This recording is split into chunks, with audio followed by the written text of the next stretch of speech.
Welcome back, you filthy exiles. So, just with the new league over the hill, and is it 3.13, the announcement coming out next week, I am in full-blown planning phase to figure out what I would like to play in the new league, and I think I'm going to go with a Blade Vortex Chieftain. So, what I've been doing is doing a bit of research and having a look on poe.ninja at the build section to find out what I'd actually like to do, how I'd like to play this build, and what other people have done so I can get some ideas. Now, from playing the Chieftain in the Standard League and playing Blade Blast, what I found was it's incredibly tanky and has huge levels of survivability.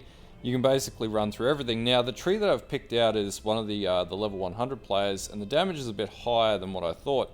Or, not what I thought, but I guess higher than what we should expect at the start of the league. So, just having a look at configuration.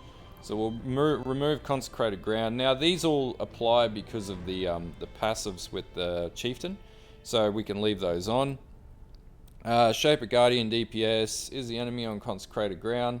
That's going to put a little bit of a hindrance on us, but that's okay. That'll drop our DPS down. Are they ignited? Rah rah rah. Basically, actually, we want to keep that because this is the variant 1. So, actually, we don't want to keep that because it's not variant 1. Alright, so, and then, we haven't factored in Wave of Conviction Exposure, gets it up to 4 point something mil DPS with 10 blades, etc, and then all the other DPS that comes with it. So the tree is pretty basic. Basically, we would start, Chieftain starting point, start down here. You'll build down, you'll pick up Call to Arms pretty much straight away because you want to maintain your endurance charges, and you set that to your right click button. Sorry, your left click button. As you move around, it just does Enduring Cry and generates charges. So you're going to get Soul of Steel, Bloodless. Move up here. Now he's crafted in some pretty good stuff here with fire damage. Now this isn't necessarily going to be practical. You're not going to get this straight away. It doesn't hugely impact our DPS either, but we'll get there when we get there.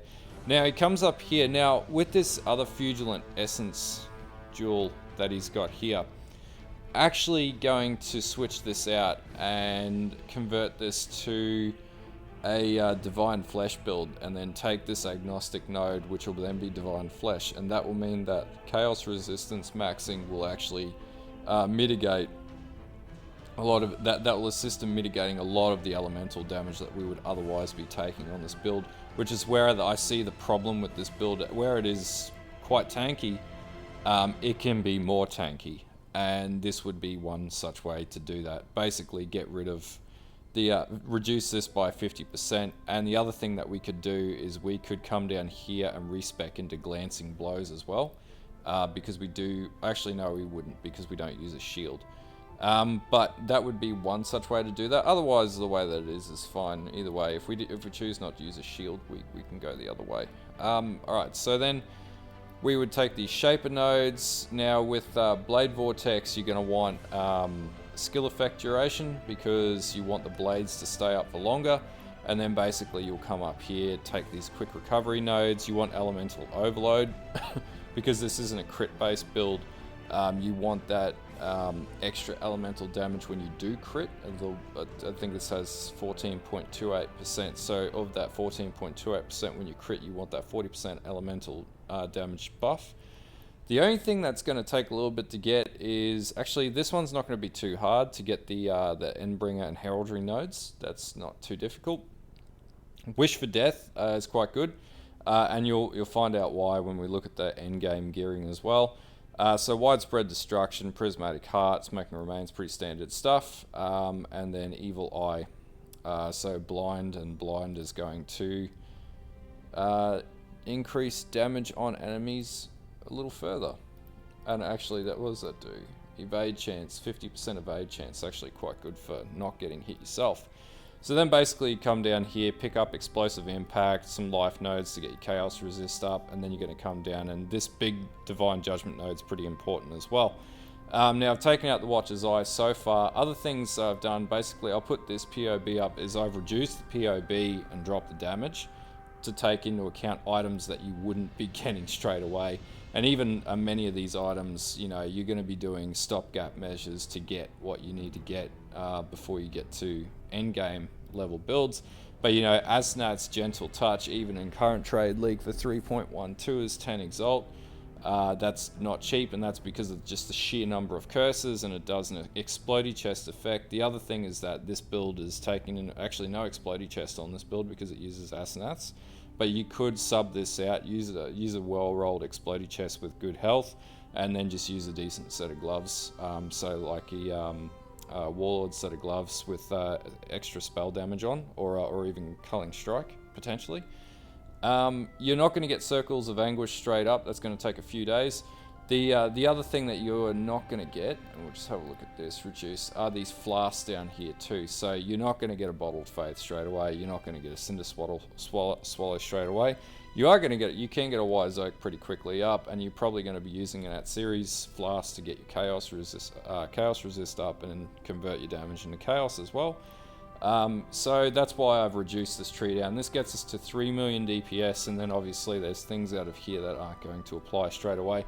So realistically, you're probably going to end up somewhere in the vicinity when you get to endgame and you start building into this, because you know, from an itemization perspective, the bow, really simple bow.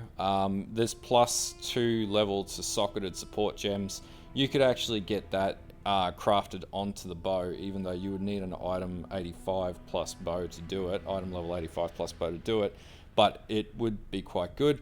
Signal Fires, dirt cheap, drops all the time. Devouring Diadem, you just need to do the Mastermind, and she drops almost I think guaranteed Devouring Diadem every single time.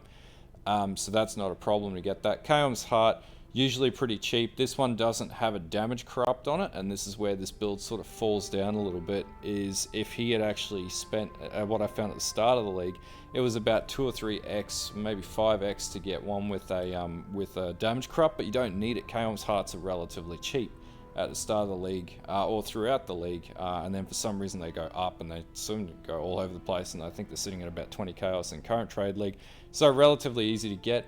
Like I said, you could just get a Warlord set of gloves and craft on spell damage onto that. That's not hard to get. Boots, again, boots are really simple. Here, nothing special. They've just got Chaos Resist, Cold Resist, 30% movement, and life. That's pretty much all you want on boots. The amulet here, you're probably not going to get straight away, but it is quite easy to get physical skill gem rolls on your amulet. Basically, you just need to run the right influence amulet. I can't quite remember what that was, but anyway. Circles of Anguish, you won't get those straight away, but they're not hard to get within the first 2 weeks of the league. And like this build, even without these, you can make them Exile pretty easily as well, and they're not a be-all, end-all sort of thing. You can sub them out with high spell damage rings and things like that, or elemental damage rings. Stygian Vise, this is nothing special. This is just max life and then all resist rolls. And then the jewels are actually where I guess a lot of the work is going to come into play, trying to craft them. In particular, the cluster jewels are pretty much the ones. So this one's going to be a little bit harder to get. And this one not so harder to get. Yeah. Pretty much you're just looking for life rolls, life and resist rolls, and area damage and fire damage. Evil Eye and Wish for Death, you're just going to alteration that until you get what you want, and you don't even need Wish for Death if you're not going to run the Asenats, so that's not even a thing. And then yeah, that's pretty much it. It's a pretty straightforward build. This is a cheaper variant of the build. Like the bow looks like it's a crazy bow. It's not really that crazy of a bow. Skill wise, you're pretty much just going to be using Blade Vortex, Concentrated Effect, Empower, and even if you use Concentrated Effect, that is going to reduce AoE, but you're going to buff that AoE out in your tree and in your cluster jewels and in everything else and in the jewels that you're using, so you'll get that back pretty quickly anyway. You're going to be using Empower. As you can see, I've taken away all the Awaken gems in this POB that I'll put up as well. Elemental Focus, again, reduce the Awaken level just to a standard level 20 gem. Now the reason why you run Unleash is passively your skill generates up to 3 seals, and then when you run that skill, it then unloads all of those blades. So basically, Unleash will help you generate blades much quicker as you run through the map, so you don't have to faff around so much with casting. And that's why I use Unleash on Blade Vortex builds, in case anyone didn't understand that. And then you're going to run Controlled Destruction simply because you're not building a crit build, you're building an elemental damage build. But anyway, as an overall, it looks like quite a powerful build, and we could probably smash some Fortify on this, change the movement skills around. It only uses Herald of Ash, Purity, and Zealotry, Wave of Conviction, and then Portal Dash. It's a pretty basic build, to be honest with you, which is one of the reasons why I want to play it. Now, I've also wound the tree down to level 93 to make it more practical, but at this stage you're going to be running around with 6,000 HP, 1800 regen, 1000 life regen, and that's going to continually go up and up and up. And then obviously with this you can also go in, if you go to items, you can click in endgame and you can attack on those last couple of items that I've ripped out of the build.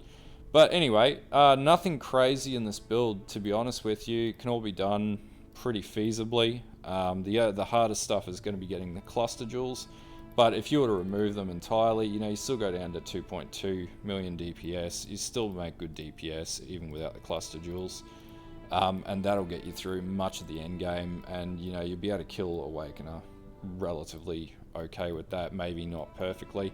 The other thing is I can't see where he's got a Corrupted Blood immunity gem, and you will need to get Corrupted Blood immunity, because that's a given on any build that you want to farm Cyrus with.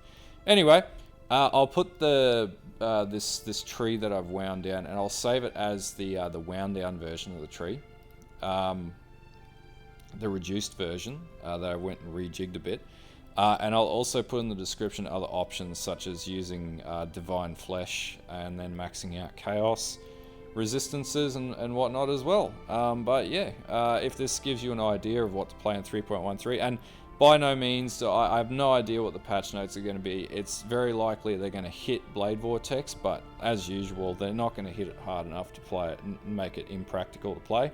I think they're more or less going to focus on Golem characters, because carrying Golems, again, we're sitting at like 20% play rate for the fucking league, as they always are.